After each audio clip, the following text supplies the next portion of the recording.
Over the last few years, creating online content has skyrocketed. Of course, specifically because of the situation, everybody was kind of stuck at home. But what do you actually need for content creation of especially stationary video, live streaming, or high quality video calls for example, sports classes and stuff like that?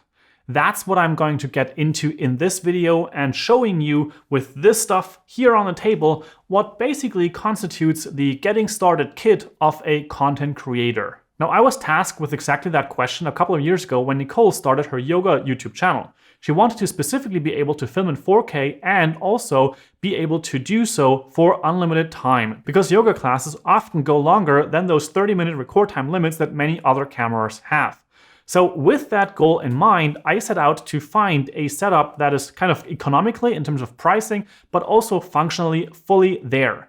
Then of course later on, it was added on that it also had to be a setup that is able to do live streams and a bit of vlogging. Now, the setup that you see here on the table going round and round is the a6400. That's the camera that I chose for this type of setup, and I still think that it is one of the best ones, especially if you can get it used. Then right here, we have a dummy battery. This way, you can replace the internal battery of the camera with this dummy battery and then run it via USB-C from either a huge power bank or a wall outlet. That, in my opinion, is incredibly important if you are doing long-form video, specifically sports classes or something like that, because there you don't really want to worry about your camera shutting off in the middle of it. So that's achieved with the dummy battery, because that way you can literally record for hours and hours and hours. Then also here on the table, we have the Rode VideoMic Go 2. This is the microphone that I would put onto this camera specifically for vlogging when you just want to hold it out in an arm's length and you want to have really nice audio. That's what the Rode VideoMic Go 2 is for.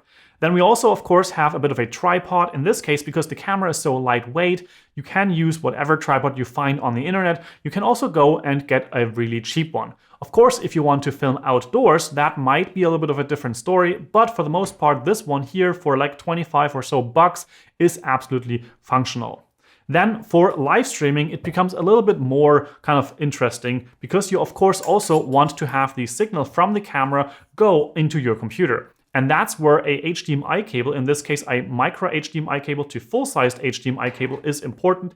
And then some kind of capture card, like for example this one right here, which goes and takes the HDMI signal from right here and makes a USB signal with which you then can do conference calling or, for example, live stream to YouTube or Twitch. The really cool thing about this, instead of, for example, just hooking up a USB-C cable or something to the camera, is that this way you can actually take the audio signal which you send in via the mic port on the camera, for example, via this microphone, but I have another mic solution also, and then that also goes through here and ends up on your computer. That way you don't have any synchronization issues whatsoever. But of course, when you're doing live classes in specific sports, or you want to be a little further away from the camera, then the Rode VideoMic Go 2 does not necessarily cut it, and that's where this little pouch comes in. Basically what you find in here is the Rode Wireless Go kit, and this is the Rode Wireless Go kit number 2. And that comes actually with 2 microphones. So you have 2 transmitters right here. So you can also do this for interviews, for example. And you have 1 receiver. The receiving end comes on top of the camera, and you can hook that up via this little cable right here.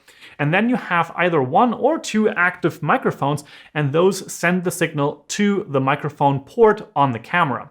Now, this is really important specifically for sports, of course, because you can just, for example, clip this microphone like this. It is barely visible, but you have a microphone that is really close to your body. So you can, for example, move and do your sports or do your presentation further away from the camera, but the sound is really close to you. So it's really picking up you, and it's not necessarily picking up all that much from around, and especially not from the room. That would be the case, for example, if you take this type of microphone, you put it on the camera, and then you walk really far away, then you really have to make the gain incredibly loud. So then you have a lot of the echoiness of the room inside of your recording or your live stream. So something like the Rode Wireless Go set, for example, is something that can change that and increase the production value of your video production that much more.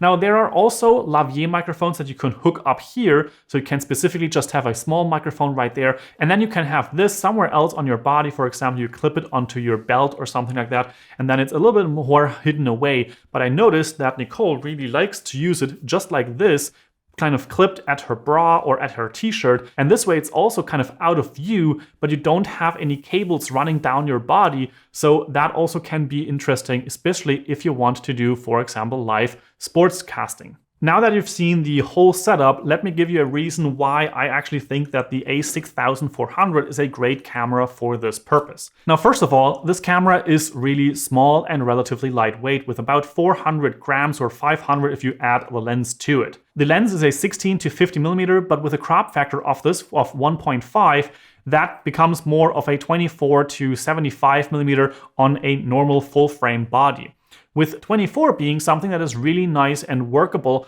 for example, these types of sports interactions where you want to be further away and, for example, have the full body in the shot. You do have to have the room for that, so you have to be able to back off the camera enough so that you have the full body in your shot. But that, in my opinion, with the 24 millimeters is really doable. Of course, you can interchange the lenses, so you can actually press a button on here and then you twist and then you can take off the camera lens, like so, and then you have the sensor right there and you have the camera lens, and you can choose other ones that are out there. And of course, there are all kinds of different ones that are available for this. Some are even more wide angle than this. And of course, that way you have a huge flexibility in terms of what you want to do with this. This camera shoots 4K video at 30 frames per second, and that is of course something that is really good for YouTube, for example. That is basically the standard nowadays. Then you also can shoot 120 frames per second in full HD, so if you want to do some slow motion things, then this camera is also capable of doing those things. And of course, you can also shoot photos with this camera at 24 megapixels and 11 frames per second. And that's really good for example, the thumbnail creation for YouTube videos or things like that, or for content creation around social media, for Instagram or TikTok and those kind of places. You can do photos, and of course you can also do videos on all of those platforms like stories and reels and shorts and those kind of things when you take the camera into the vertical form. Now, this camera does not have some of the features that newer models have or more expensive models. This camera, for example, does not have any video stabilization. However, that's also why I am talking about the activities that I'm describing here with the live streaming, the sports class video filming and the stuff like that, or interview filming, because there you usually have the camera on a tripod of some sort, which means the camera is locked off anyway, and there the stabilization is absolutely not necessary. So in that regard, I would say this camera might not be for everybody nowadays, and there are better cameras on the market in certain areas. But for the purpose that I am describing here, with the classes, with the interviews, with the sports filming, stuff like that, where you have the camera locked on a tripod, this is still an absolutely incredible camera for those activities. And that's why I think that this is absolutely still valuable, even though it was released a couple of years ago. Now, when you roughly add up all of these products together, you end up with a price of around $1,300 US. But of course, you can also find a lot of these things used, specifically the camera, or you also can save a little on the Rode Wireless Go, for example, when you know that you're just one person. There's also a kit that only has one transmitter and one receiver. That also comes in a little bit less. So considering all that and kind of assuming that you have a computer already, you can start a YouTube or Twitch or live streaming sports classes career from your home for less than $1,300 US. If you have questions about any of this, of course, you can leave those in the comment section down below. But I would recommend you, if you want specific help about your setup with the gear that you might need or stuff like that, you can also contact me directly and individually via the website that is also down below in the description for example, doing a consultation call. With that said, the links to these products are in the description below, so you can shop them easily, and I will see you in the next one. Ciao, ciao!